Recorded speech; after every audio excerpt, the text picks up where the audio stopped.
সুলতাস blogs একটা নতুন ভিডিওতে তোমাদের সকলকে জানাই অনেক অনেক স্বাগত।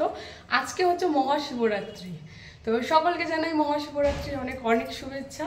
সকাল থেকে তো উপোস করে রয়েছি, স্নান টান সেরে ঠাকুর ঘরে পুজো দিয়েছি। আর এখন হচ্ছে এই যে এই মহাশয় এসছে, এখন বলছে গঙ্গায় যাবে স্নান করতে। আমার স্নান কিন্তু অলরেডি হয়ে গেছে, পুজো দিয়ে এসছি, এখন বলছে যে স্নান করতে যাবে গঙ্গায়।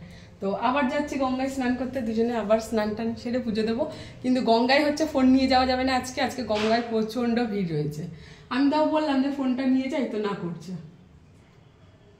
তুমি স্নান করে নেবা, তারপরে আমি করব। ওর ফোন হারিয়ে গেছে তো ওই ভয় আর ফোন নিয়ে যেতে দেয় না। তো চলো এখন গঙ্গায় যাই স্নান করতে, এসে তারপরে আবার তো পুজো দেবো। আর সন্ধ্যেবেলা আজকে বাড়িতেও পুজো রয়েছে, এমনিতেই তো লাগবে, তো হচ্ছে ওই 6:25 লাগবে, মানে প্রথম প্রহর আর কি। বাড়িতে ওই 8টা সাড়ে 8টার সময় পুজো হবে। তো চলো, ভেবেছিলাম যে ভিডিওটা হবে না, কিন্তু আসলো যখন ভাবছি ভিডিওটা কন্টিনিউ করি। তো চলো এখন গঙ্গায় স্নান করে আসি আগে, তারপরে এসে বাড়িতে আবার পুজো দেবো।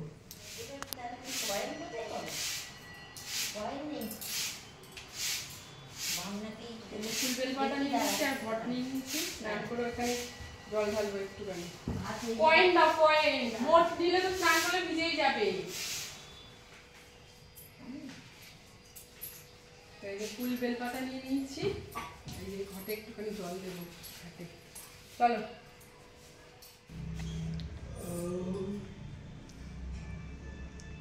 স্নান করে এসে বুড়ো শিব মন্দিরে জল ঢেলে এসছি একবার।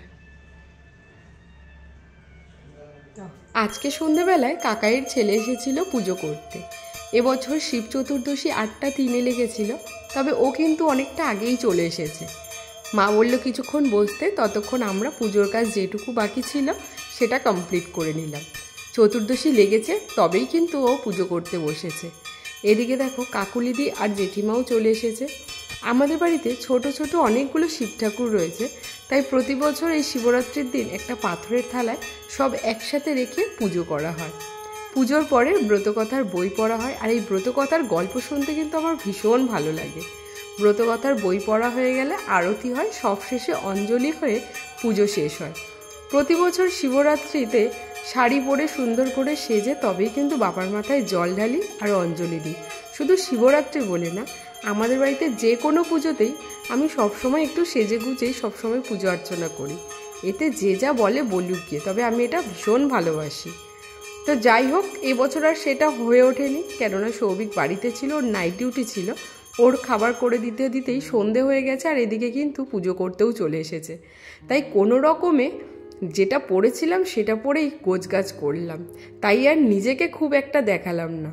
তো দেখো এদিকে আমাদের পুজো কিন্তু প্রায় কমপ্লিট হয়ে গেছে। শিবরাত্রিতে বাবার ভোগে কিন্তু খুব বেশি কিছু না, ফল মিষ্টি একটু পায়েস করে দেওয়া হয়েছিল।